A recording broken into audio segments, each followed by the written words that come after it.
Assalamualaikum Sobat Football United, ringan amatiran ala gua Sobat Football United. Hari ini di sini, di tempat gua ini ada kode merah. Kode merah tentang apa? Kode merah tentang cuaca. Jadi memang sangat ekstrim sekali hari ini suhunya, temperaturnya itu bahkan sampai 40 derajat lebih. Dan ini bukan situasi yang biasa karena misalnya beberapa hari yang lalu itu keadaan masih di bawah 30 derajat. Jadi memang lompatannya cukup ekstrim sehingga sangat panas banget ya keadaannya di sini. Nah, tapi gue tidak ingin terlalu banyak membahas hal tersebut. Ya gue doakan semoga semuanya sehat-sehat selalu, sehat-sehat sekeluarga ya Sobat Football United. Oke, jadi Jakobsband ini memberikan informasi terkait dengan posisi lini depan dari kemungkinan Manchester United ya. Kenapa? Ya memang lini tengah itu yang menjadi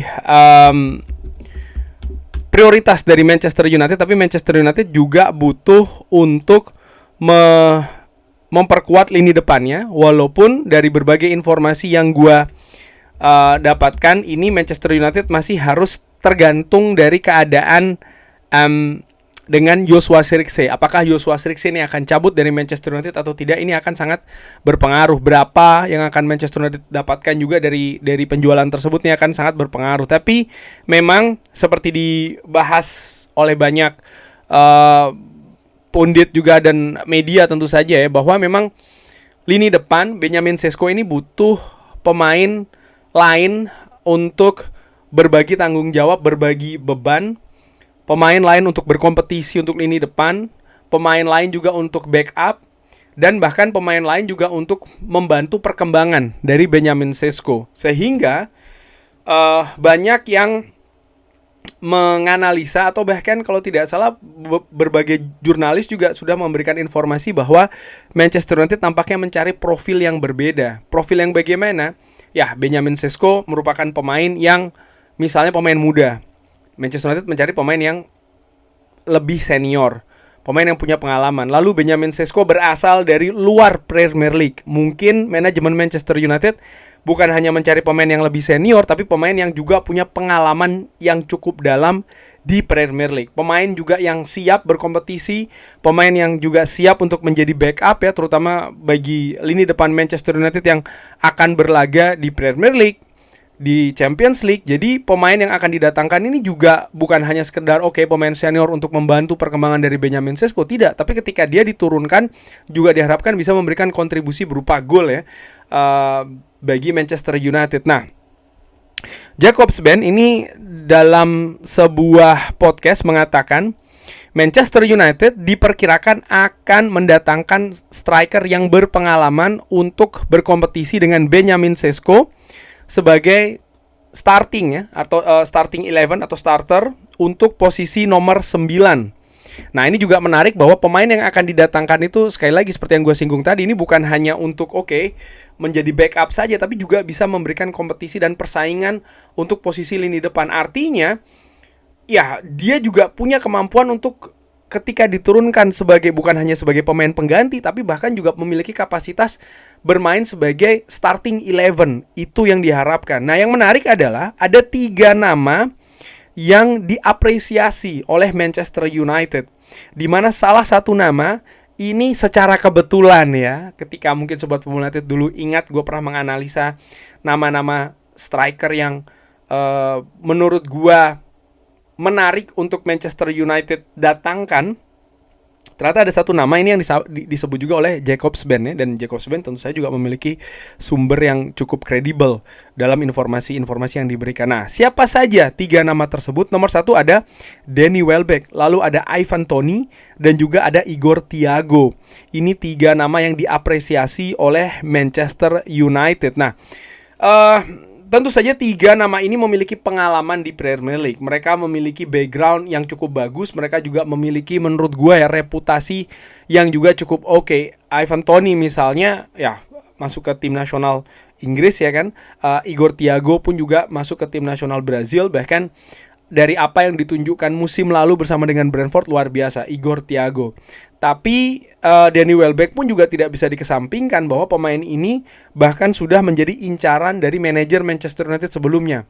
Bukan Ruben Amorim tapi Erik ten Hag, yang pada saat itu manajemen Manchester United tidak memenuhi, tapi justru mendatangkan Joshua Zirkzee. Nah, kali ini Manchester United sebelum bergerak mendatangkan pemain baru harus lebih dulu bergerak melepas Joshua Zirkzee. Ini situasi yang sebenarnya agak anomali ya. Tapi inilah manajemen dari Manchester United sebelumnya. Manajemen saat ini gue lebih positif sih. Oke. Nah, salah satu faktor dari bursa transfer operasional Manchester United, selain misalnya ada kategori-kategori punya pengalaman Premier League, dan khusus untuk posisi lini depan nih tadi disebutkan yang memiliki pengalaman yang artinya lebih senior, biasanya pemain usia 25-26 tahun itu maksimal, tapi tidak untuk pemain lini depan ini karena mencari profil yang berbeda dari Benjamin Sesko. Salah satu faktor yang juga kental yaitu adalah situasi finansial. Nah, situasi finansial ini artinya apa? Berapa valuasi dari masing-masing pemain? Ini kalau kita melihat dari 3 opsi yang disebutkan oleh Jacobs-Ben. Berapa valuasi mereka di market saat ini? Ketika Manchester United nanti ingin melakukan penawaran, berapa uang yang harus mereka keluarkan untuk mentransfer pemain tersebut? Itu satu. Lalu nomor 2, berapa gaji? Ini juga penting menurut gue. Nah, selain kemampuan, gue melihat seperti ini. Kalau dari sisi kemampuan kualitas, kalau seandainya pemain itu masuk ke dalam daftar buruan dari Manchester United, gue lebih optimis melihat bagaimana situasi bursa transfer musim panas tahun lalu ya. Menurut gue seperti itu. Nah, jadi gue tidak akan terlalu banyak membahas terkait dengan siapa kualitas yang lebih bagus, siapa yang punya kemampuan mencetak gol lebih oke di antara 3 nama ini. Menurut gue kualitasnya bagus semua. Ini kalau mengacu dari pilihan manajemen Manchester United ya, dimana sekali lagi Jacobs-Ben mengatakan bahwa 3 nama ini ada dalam pemain yang diapresiasi oleh Manchester United. Nah, tapi dari sisi finansial bagaimana ini ya? Gue ingin ke Danny Welbeck dulu. Pemain yang malang melintang di Liga Inggris, punya pengalaman dengan Manchester United, berasal dari Akademi Manchester United, bahkan dia adalah produk asli dari kota Manchester. Valuasinya saat ini untuk pemain yang berusia 35 tahun, yang pernah menjadi 2 kali juara Premier League, 1 kali juara Champions League juga ya, ada di angka 3 juta euro.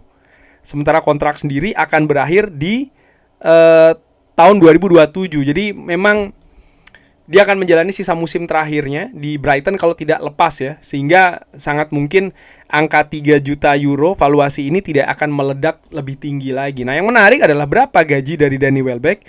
Saat ini di Brighton gajinya ada di angka 60.000. Hanya 60.000 pounds ya per pekannya. Berarti sekitar 75.000 euro per pekannya. Bagaimana dengan Ivan Toney yang saat ini membela klub Saudi Pro League Al Ahly?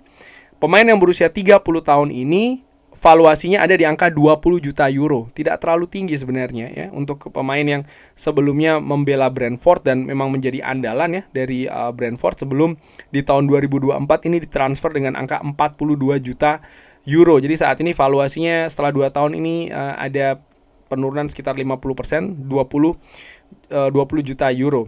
Nah, tapi yang menarik, gaji dari Ivan Toney di Saudi Pro League per pekannya itu ada gaji gross ya. Gross ini kalau angka grossnya itu ada di angka 600, lebih dari 600.000 euro per pekannya. Sementara fixnya itu ada di angka 490.000 euro per pekannya. Ini bahkan jauh lebih tinggi dibanding gaji Casemiro yang sebelumnya menjadi pemain dengan gaji tertinggi di Manchester United. Nah, langsung aja ya, menurut gue ini tidak mungkin ke Manchester United dengan gaji seperti ini. Karena tadi disebutkan bahwa Manchester United ini mencari pemain yang bisa berkompetisi, menjadi backup, menjadi saingan. Ini bukan tipe pemain yang menjadi andalan satu-satunya begitu. Sehingga gaji 400.000 euro per pekan ini terlalu tinggi. Dan kalau Ivan Toney misalnya ingin turun ya ini mau turun seberapa besar dia, ini juga merupakan hal yang menarik. Nah, bagaimana dengan keadaan Ivan Toney sendiri di Al Ahly? Kontraknya masih sampai dengan 2 tahun lagi, sehingga nampaknya dia masih belum dalam situasi harus mencari pilihan baru ya saat ini. Mungkin musim panas tahun depan. Jadi Ivan Toney menurut gue agak berat nih ya. Bagaimana dengan Igor Thiago? Igor Thiago valuasinya saat ini ada di angka 65 juta euro. Nah, ini aja sudah terlalu tinggi banget ya Sobat Football United, 65 juta euro untuk pemain yang berusia 25 tahun. Kontraknya masih tersisa 5 tahun lagi dan baru musim panas kemarin itu bergabung dari Brentford, sehingga ya dengan kontribusinya yang luar biasa, Brentford menurut gua akan menginginkan angka jauh ya di atas 60. Menurut gua akan menginginkan angka jauh di angka di atas 65 juta euro. Menurut gua seperti itu sih. Dan gaji dari Igor Thiago sendiri saat ini kalau gua cek ya itu ada di angka 75.000 pounds per pekannya. Tidak terlalu tinggi sih sebenarnya gaji dari Igor Thiago.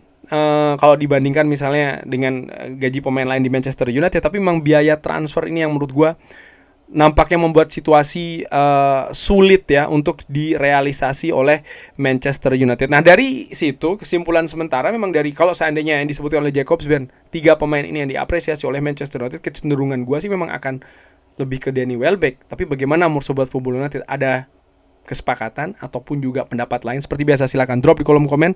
Terima kasih sudah menyaksikan. Jangan lupa like, share, dan juga subscribe. Wassalamualaikum warahmatullahi wabarakatuh. Thank you.